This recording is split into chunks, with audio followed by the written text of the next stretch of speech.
अगर कंकरा का लाल हमारे बीच ऋषि के रूप में न आता तो आज हम इस तरह पर इस स्थान पर हाथों में वेद लिए नहीं बैठे होते।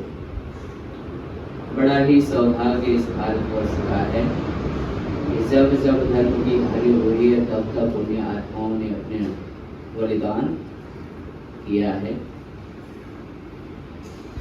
इसी भाव और विचारों के साथ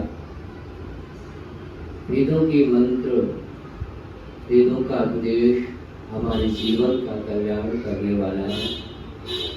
ऐसे वेद मंत्रों को जान करके सुन करके क्रियान्वित करने के पश्चात जो प्रतिफल होता है वो अति उत्तम होता है।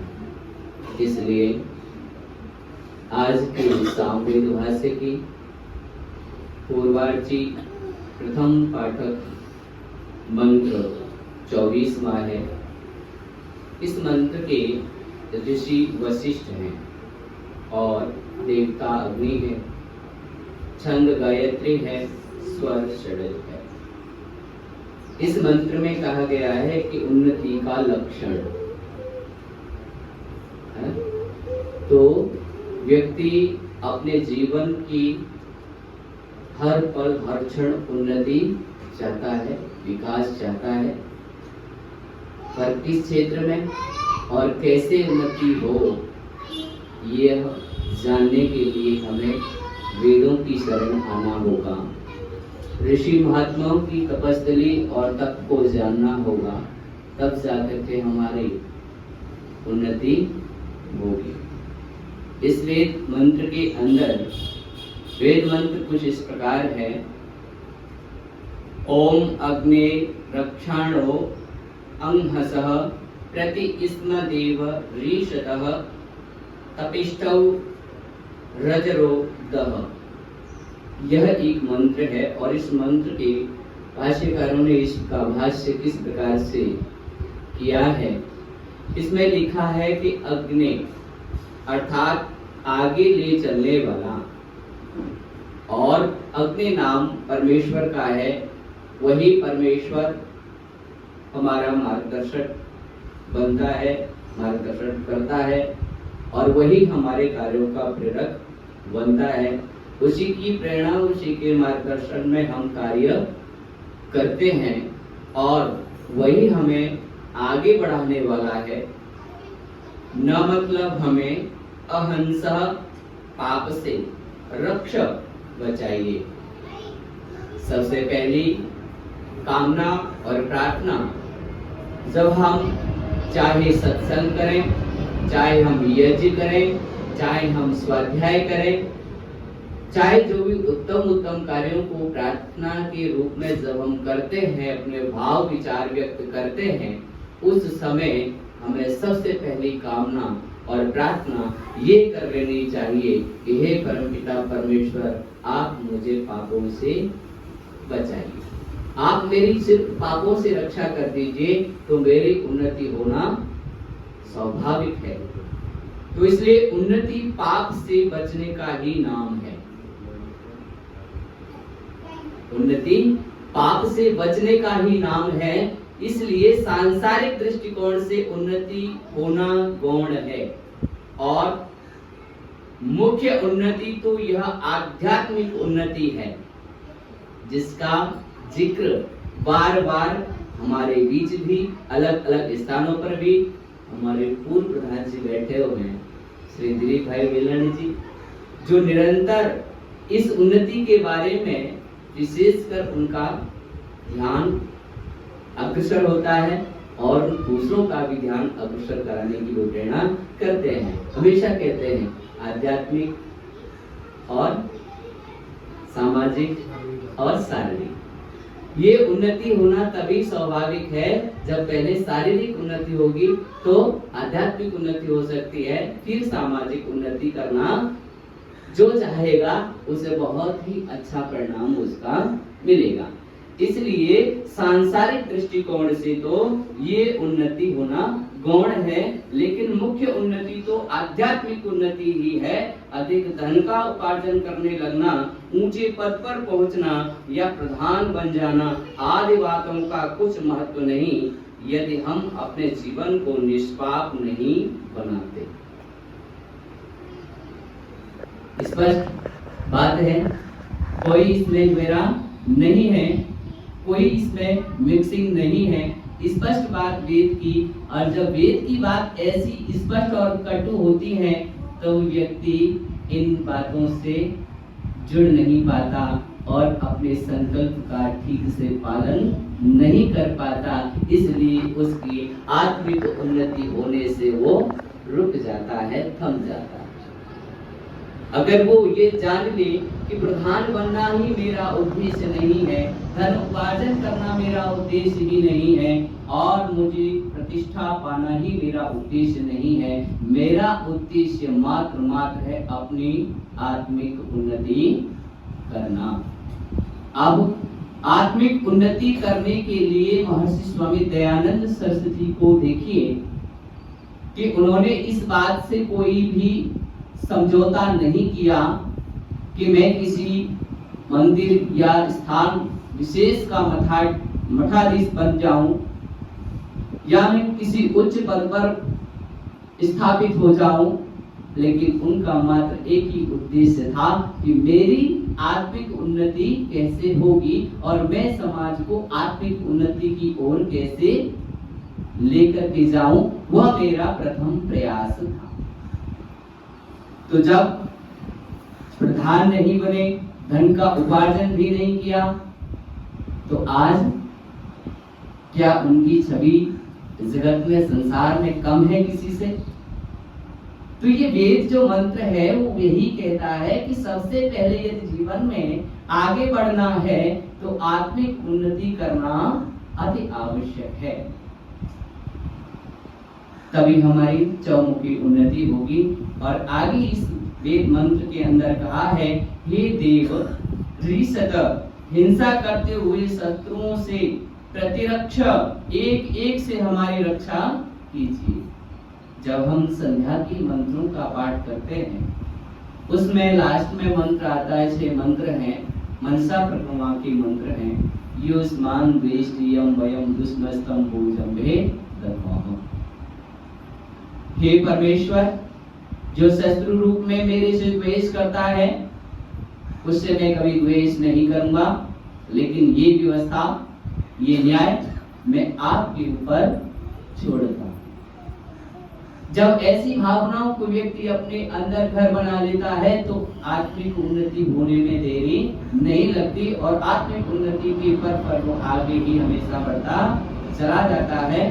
इसलिए इस वेद मंत्र में आगे ऋषि कहते हैं कि बाह्य शत्रुओं से रक्षा के साथ काम, क्रोध आदि शत्रुओं में प्रत्येक से रक्षा के लिए हम प्रार्थना करते हैं। प्रभु को देव शब्द से संबोधित करने का अभिप्राय यही है कि हम देव बने।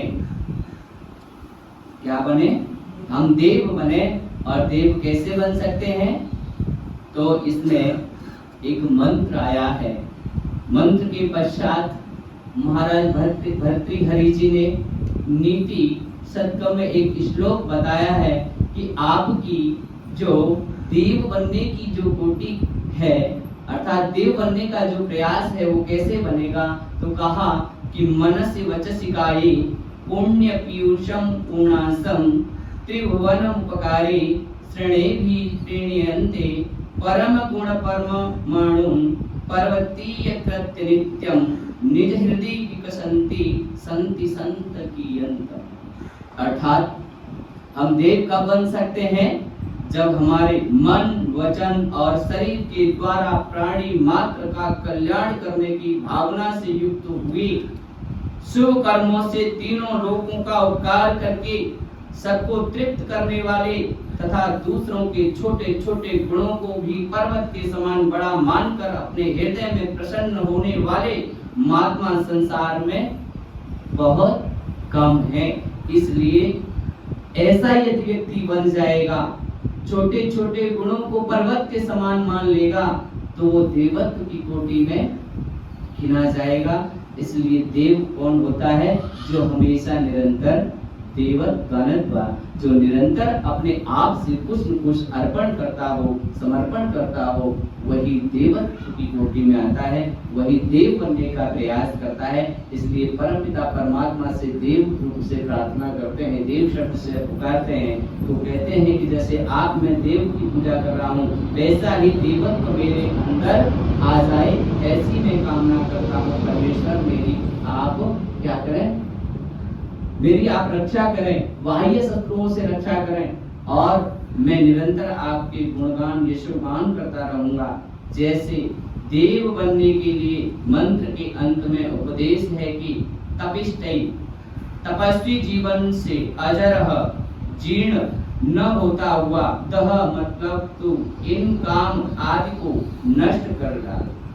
जैसे जिस व्यक्ति का तपस्वी जीवन होगा, वही काम क्रोध आदि मोह से छूट सकता है, उनका दहन कर सकता है, उनको नष्ट कर सकता है। अन्यथा इनको दहन करना, नष्ट करना संभव नहीं है। तो इसलिए बाल्य, यौवन और वार्धक्य के हमारे तीनों जीवन काल तपस्वी हों, ऐसी परमात्मा से प्रार्थना करनी चाहिए। और तब व्यक्ति हर पल हर क्षण प्रार्थना करता ही है। वो ब्रह्मचर्य अवस्था में हो, शिक्षार्थी हो, तो भी प्रार्थना करता है। जब परीक्षा का समय नजदीक आता है, चाहे वो देव को, परमेश्वर को कभी याद न करता हो, लेकिन शब्द रूप से उसे जब परमेश्वर की याद अवश्य आती है, उसे पुकारता है, और उसे ये पता चल जाता है कि ज्ञान हो जाता है कि अब मैं इसमें मेरी रक्षा, मेरा मार्गदर्शक, मेरा प्रेरक कौन बनेगा। तो सिर्फ हाथ जुड़ते हैं और सर झुक जाता है, और सिर्फ परमात्मा ही, देव ही याद आता है। इसलिए ऐसी परिस्थिति में याद करने से परिणाम अच्छा नहीं होगा। सामाजिक, आत्मिक और शारीरिक उन्नति की जो बात कही है, उससे पहले की जो बात है आत्मिक उन्नति करना। जब पहले से ही हम देव का अनुसरण करेंगे, देव बनने की मन में लालसा जगाएंगे, उन्नति के पथ पर आगे बढ़ेंगे, तब जाकर के यह हमारी प्रार्थना स्वीकार होगी। तो इसलिए इस भाव से हमें प्रार्थना करनी चाहिए कि जब बाल्यावस्था, यौवन बुढ़ापा सब बीत जाए, तब प्रार्थना करने से, तब ध्यान करने से कोई हल, कोई समाधान नहीं हो सकेगा। इसलिए ऋषि महात्मा ने कहा कि महाराज के एक राजपुरोहित थे, और उन राजपुरोहितों में बहुत बड़ा ज्ञान था उनके अंदर, और वो अपने ज्ञान से परिपूर्ण थे। राजा के मन में एक दिन विचार आया और अपने राजपुरोहित से प्रश्न किया। प्रश्न करने के पश्चात प्रश्न ये था, राजा ने कहा कि पुरोहित जी, आपसे एक प्रश्न है। तो कहा कि कहिए, क्या प्रश्न है? कि मुझे ये बताइए कि ज्ञान बड़ा है या व्यवहार? राजपुरोहित ने उस प्रश्न को सुनकर के कोई उत्तर नहीं दिया। जब दूसरा दिन होता है, तब राजपुरोहित ने जाकर के राजा के खजाने से एक हीरा लिया और लेकर के चले गए। इस दृश्य को राजा का खजांची बड़ी चौकन्नी दृष्टि से देख रहा था। फिर प्रश्न का उत्तर नहीं दिया गया। फिर दूसरा दिन हुआ, दूसरे दिन भी वही राजपुरोहित ने किया कि दूसरा हीरा लिया और लेकर के चले गए। इस दृश्य को पुनः वही खजांची देख रहे थे। तब देखा, तब तीसरे दिन यह बात आई, तो तीसरे दिन भी राजपुरोहित ने वहां से खजाने से हीरा लिया और लेते हुए राजा ने देख लिया। तब भी कोई प्रश्न का उत्तर नहीं मिला। न राजा ने कुछ कहा, न राजपुरोहित ने एक दूसरे को कहा, और लेकर के वो चले गए।